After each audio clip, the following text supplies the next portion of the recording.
You are watching WBIR-TV Channel 10 Knoxville. The news starts now.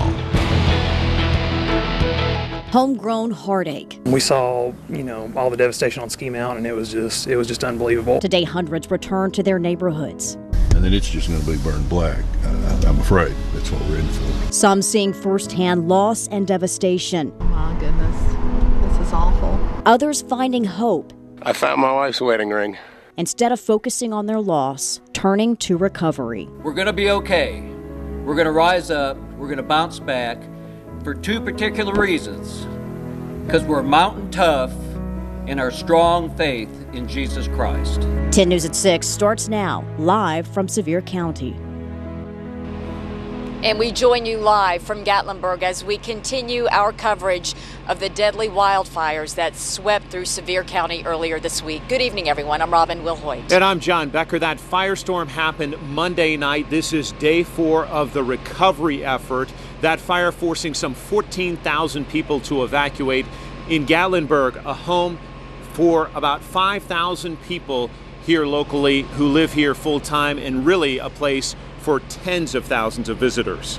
We want to bring you up to date on the latest information that we learned earlier this afternoon. Officials now saying 13 people are dead due to the fires. They hope to finish the primary search of the entire area by about 7 o'clock tonight, less than an hour from now. And they do hope to open all burned areas by noon tomorrow.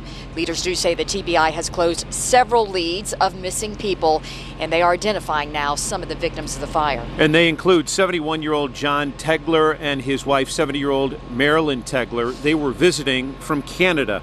75-year-old Mary Vance died from a heart attack tied to those fires, and 70-year-old Alice Hagler also died. Officials also confirming today that 61-year-olds Ron and Janet Summers also perished in the fire. We've heard their story throughout the past days. The Memphis couple, they were in Gatlinburg with their 3 sons. All of those sons were found. They were taken to Vanderbilt Burn Center. 22-year-old Jared Summers was released tonight. Wesley and Branson Summers do remain in the hospital. This marked another day of mixed emotions, one of hope and heartbreak for hundreds of people who tried to get in to see their property for the very first time. Most areas open between 10 in the morning and 5 this evening for people to go back to their neighborhoods and find out what was left. 10 News reporter Michael Crow joined a family today who went to see with their own eyes if their home was still standing. Michael? Yeah, guys, a bittersweet day for a lot of people, and a day with finally some answers after this tragedy. You know, this is the access point right here behind me where people were allowed through if they lived in that area. They had to prove that, of course. It is closed now after 5 o'clock, but a lot of people finally got in there to see if their homes had survived.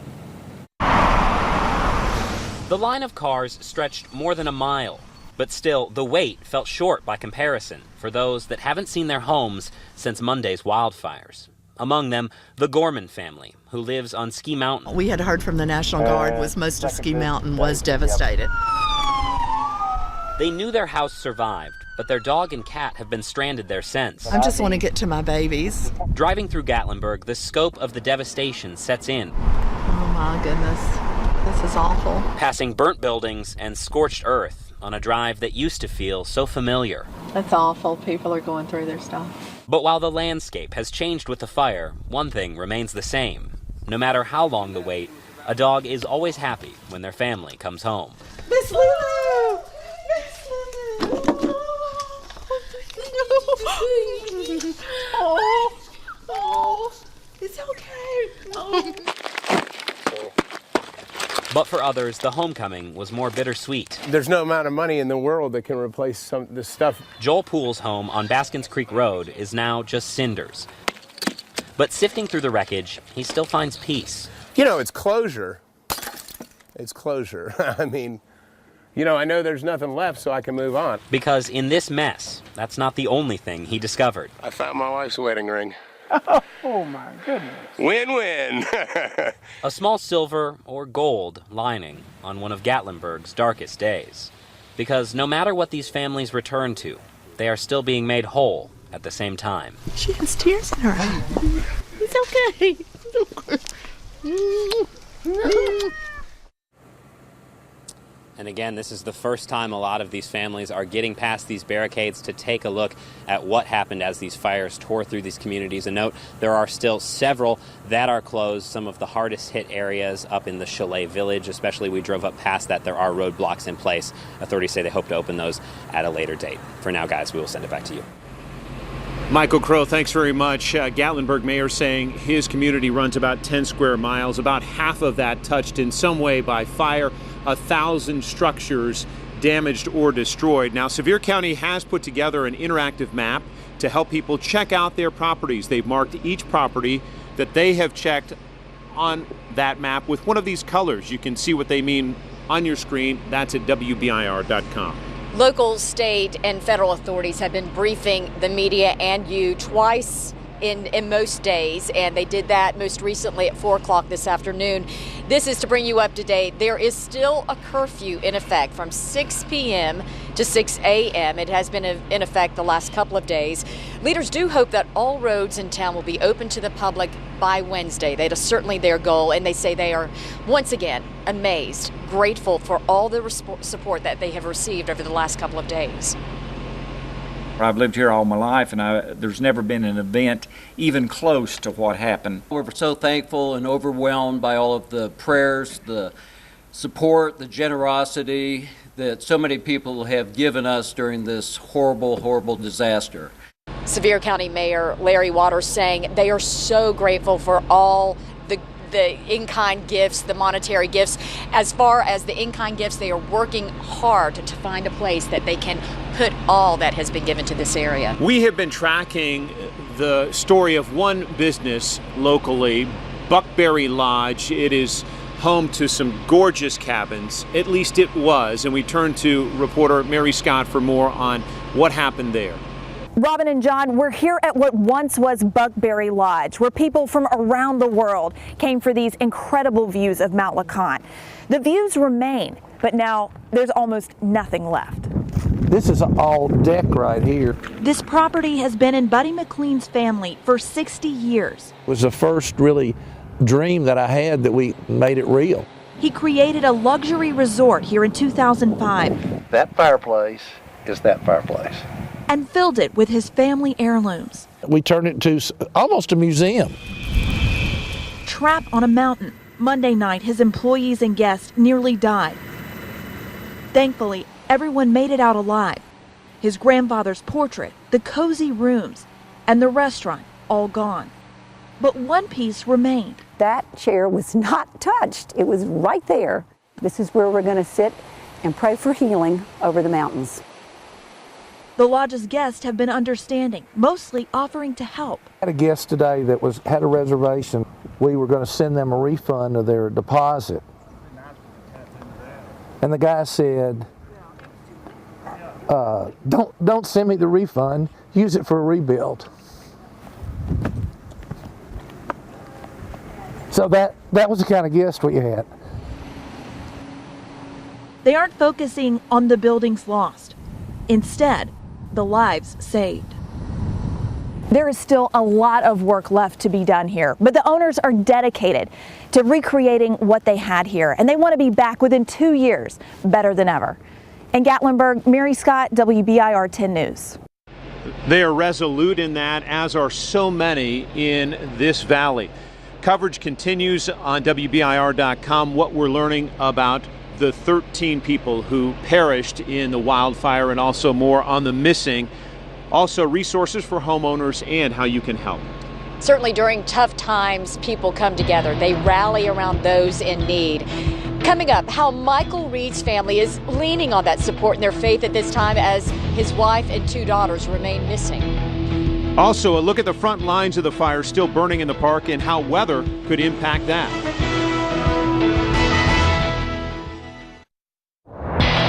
Straight from the heart of East Tennessee, this is 10 News at 6.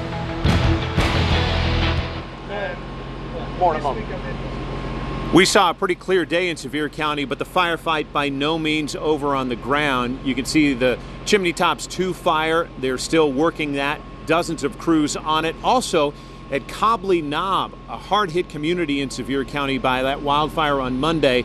They were doing bucket drops today on a hotspot. Meteorologist Todd Howell joining us to talk about the conditions on the front lines. And Todd, one thing we do know for certain is that it is still extremely dry. Despite the rain that they received earlier this week, the superintendent of the park saying essentially, don't let that deceive you. It's still dry. Still dry. There are still fires burning, and there are still multiple crews hard at work. Your heart just goes out to all the volunteers, all the firefighters, all the crews out there. They're hard at work, still trying to put out those fires right now in the Smoky Mountains, trying to put out all of those hot spots. And the crews are, as you can see, out cleaning up the brush today. Again, it's not just the fires on top of the surface, but deep down and continue to smolder. And officials actually say they're really not even close to being finished. We still have a ways to go. Now, the park is also requesting information from hikers that happen to be hiking on Wednesday, November 23rd, day before Thanksgiving, particularly on the Chimneys Trail, the hike up to Chimney Tops. And you can contact them at the number shown on your screen. Any information, if you are hiking or knowing others that happen to be hiking on Wednesday, November 23rd, call and contact that number. We appreciate your help. But John and Robin, I appreciate y'all bringing us all up to date throughout the week. Been a home away from home, and your heart just really breaks. But you know what? I've been encouraged today to hear what the officials say. Our faith and our character are going to bring us back rapidly. And the people, Smoky strong. The people in Gatlinburg and mountains are very strong, and that all gives us and warms us up and gives us hope and encouragement for the days ahead. The mayor of Gatlinburg saying over and over, we're going to be okay. We're going to be okay. It's going to be all right. And we're going to get some more rain showers, some more good news. Let's take a look at the very latest right now. This is what it looks like in Knoxville as we look live from our Sharps Ridge Sky Cam. Again, we are looking at a mostly clear sky, beautiful thin cirrus clouds across the region. As we take a look at that, temperatures, boy, they continue to drop off. Quite chilly. As and there's the almanac for today. First of all, thank you, Cassie Nall, back in the Channel 10 studio. 55 the high, the average high 54. We were 31 this morning. That's about where we'll be again tonight. So now let's look at Sharps Ridge Sky Cam. And again, it is a mainly clear sky, and it is chilly as well. We're going to drop down again below freezing, and otherwise a beautiful Friday night after a very difficult week. The fires, the tornadoes, we've all had a rough week. So let's all have a great weekend. Here's what it looks like outside right now. Again, temperatures continue to dip. Now let's move forward and talk about what we're going to be seeing as far as our temperatures tonight and overnight. Again, dipping back down into the upper 20s to low 30s right there. So yeah, going to be a chilly start for your Saturday morning. Let's move ahead and take a look at the latest satellite, and then we'll talk about our futurecast for the upcoming weekend. Mostly clear skies right now. Let's go ahead and get into our futurecast and talk about our Saturday and Sunday. We're going to see increasing clouds tomorrow and maybe a few sprinkles or light rain late. Now here's our Sunday forecast. Sunday is key. We need some rain Sunday because I see a system that brings a lot of wind in Monday night, more than a moment. But scattered rain showers are expected to develop late Saturday night into Sunday. Now our futurecast brings more or less light amounts. I wouldn't be surprised if it's heavier than that. There is one model that brings heavier showers in later Sunday afternoon and evening. We'll just have to monitor that through the weekend, so you stay up to date and tuned as well. We'll keep you updated on how much rain we may actually see, but at least some showers Sunday. Now let's talk about the winds. As we head through our Monday night, and Tuesday, that's when we're going to be seeing the winds increasing with this next storm system. And as we take a look at, you see the potential right there, maybe 30, 40, 50 mile per hour gust, and around the region, that's going to be coming up from Sunday into Monday and Tuesday, those stronger wind speeds, even in parts of the valley. So that's why we need some of those showers on Sunday before those winds increase Monday night, and Tuesday. So, and also some more good news, not only the wind, but well, that's not good news. The good news is more rain from Monday night and Tuesday. So this system, in addition to wind, brings more rain. It could bring us 1 to 2 inches of rain. That's very good news. Look at the bullseye around Atlanta. And oh, by the way, get ready for colder weather coming in later next week. Even a chance for flurries Thursday and Friday. It's going to be very cold. Friday's highs won't get above the mid-30s. We could even be talking about some teens for lows. Light wintry weather possible the following weekend. We're just the messenger. Here's your forecast tonight. Another chilly night, 31 for the low, a few clouds, and then tomorrow for your Saturday, increasing clouds. We're going to be looking at temperatures in the upper 40s. And then for the upcoming weekend, scattered showers on Sunday, as we'll see temperatures in the 40s.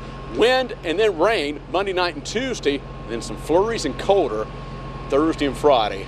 But certainly we'll certainly need the rain. Hopefully we get that to improve the fire situation up on the mountain, guys. Indeed, Todd. Thank you. You're welcome. Gatlinburg Mayor echoing what Todd's saying. These folks are mountain tough. It is truly neighbor helping neighbor right now, and that was true on Monday night as well. Absolutely. In tough times, people pull their resources together to help. And when the fire started to get bad on Monday, a local taxi service, he's the owner of it actually, took to the streets, giving out free rides to anyone who needed a route to escape. And I knew we couldn't wait on cops, we couldn't wait on firefighters, we couldn't wait on the news, we couldn't wait on any of this stuff because it was happening in real time. It was unplanned. It was there was not a lot of warning, and somebody had to do something.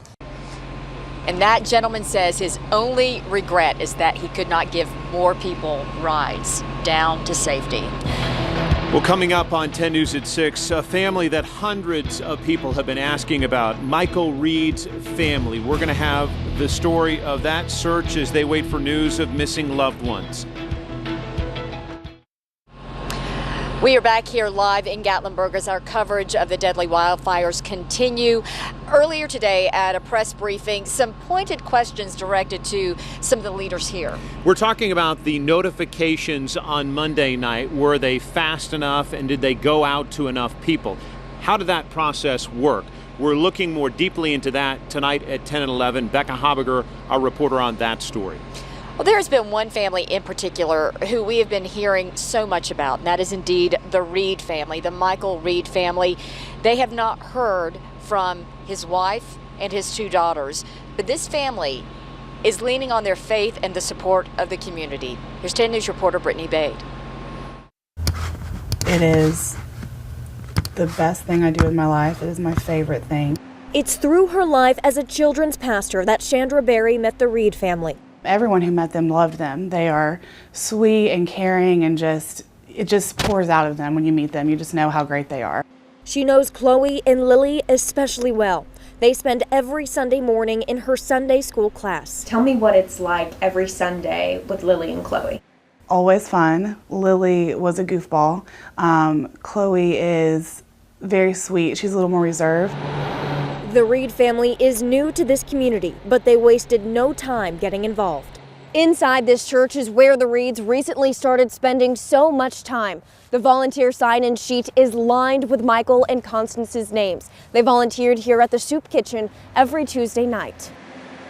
Barry says this past Tuesday without them was hard, and Wednesday night services were even harder. Lily and Chloe are their friends, and so of course they got up and they all wanted to say a prayer individually. Sunday service is approaching, and not knowing if Chloe or Lily or Constance will be in her service is the hardest part for Barry. As the days go on, it just gets longer and longer, and you just keep hoping and waiting that we're going to have an answer soon. Barry and all the congregation are hoping the answer is a positive one, and until there is an answer, everyone is just going to keep praying. The prayers are getting stronger every single day. In Sevier County, Brittany Bade, WBIR 10 News. So many hearts break for them, and it's just been an exhausting week for so many. We pointed this out, Robin, but if you just look at local first responders in the small town of Gatlinburg, again, home to about 5,000 residents, 2 officers in their police department and 2 officers in their fire department lost homes. And the one thing we've heard is that they refuse to go away, step away from their duties because they want to be here to serve their community, and that is admirable to say the least. Before we leave you tonight, we want to update you on the very latest in what we know. That's right. Leaders expect to open all areas of town tomorrow. They do say 13 people are dead because of these fires. 85 sought medical treatment. Most of those people have been released from the hospital, though, we're happy to report. And the TBI, it's following up on missing people as well. You can call them at the number you see right there on your screen if you are concerned about someone you have not heard from since these wildfires. We also want to bring in Chief Meteorologist Todd Howell, who was talking about the encouraging words that he's heard from local leaders, but just also people in the community, Todd. Yeah. People are trying to rebuild, and they are looking forward to getting more people to come visit this community that depends on tourism. That's their lifeblood. Exactly, and very hopeful that this is going to all happen in time and hopefully soon and quickly. You know, you got to appreciate their positive responses and outlook today amidst the fire, the destruction, the fatalities. But this is a strong mountain community. East Tennessee strong, and we're going to certainly look forward to those days ahead. And they want people in time, certainly in Sevier County, otherwise, Pigeon Forge, to come and support them. Many folks have just outpouring their heart and their prayers for the community, and your giving financially, your time and material possessions. They certainly need all that. And it's been very encouraging to see. You know, Todd, I was just thinking about our time. We've spent a lot of time here since Tuesday. Right. And when we got here Tuesday, there was smoke in the air. Right. There was a lot of smoke in the sky. Tonight, it's a beautiful night. You can see the moon. Beautiful night. Crescent moon, Venus just to the left, and the beautiful Smoky Mountains. You know, it's just a reminder how blessed we are to have, these are our mountains in our backyard. And we want to take care of them. We want everything to get back and made whole again as soon as possible. Let these mountains heal. Let the people heal in the recovery efforts that continue. And certainly, you're right. It's been a tough week, but ending on a beautiful note, if you will, with hopefully things continuing to get much better. Let's look ahead just a bit, Todd, because you talk about the rains that are moving in. Robin making the point, the park especially looking for more moisture, but there is some concern in the long-term outlook, especially as we head toward Monday. Yeah, indeed. It's going to be a chilly night tonight as we drop below freeze, and then we'll see increasing clouds coming up for our Saturday. Now, looking ahead, and we'll go ahead and show that 7-day planner. Here's what we're going to talk about. Again, after a cool night and a cool day tomorrow, clouds increasing. Scattered rain showers Sunday. We'll see some steady showers at times Sunday. Maybe a little bit heavier actually south and hopefully toward the mountains. Then wind and rain move in Monday and Tuesday. That will be key. We could see another couple of inches of rain. And then the really cold weather settles in. But, you know, it's we'd all like it to snap our fingers and the fires go out and heavy rain and we're all done. Mm-hmm. It's a process. But this is another couple of chances to get that much needed rain before it gets cold. And I tell you, a little bit of a side note, if you will. I know we haven't done much sports. It looks like the gold ball may be coming back to Alcoa. How about that? Tennessee. I was looking at some, they're up 38-12 right now, 10 minutes left in the fourth quarter. And if Alcoa wins it, they'll tie Murrow with 15 titles and repeat as state champs. So it looks like Alcoa may be, they're pouring it on right now in Cookeville. Well, Todd, that is terrific news to end the week on. They certainly deserve it. They've worked hard, and such an important piece of East Tennessee, that Friday Night Light. Absolutely, and so proud of all of our teams who made it to that point. And, of course, we will continue to bring you up to date on what continues to be a story here in Sevier County of devastation, but of hope. Thank you so much for watching. We leave you tonight from Gatlinburg and hope to see you back here at 11.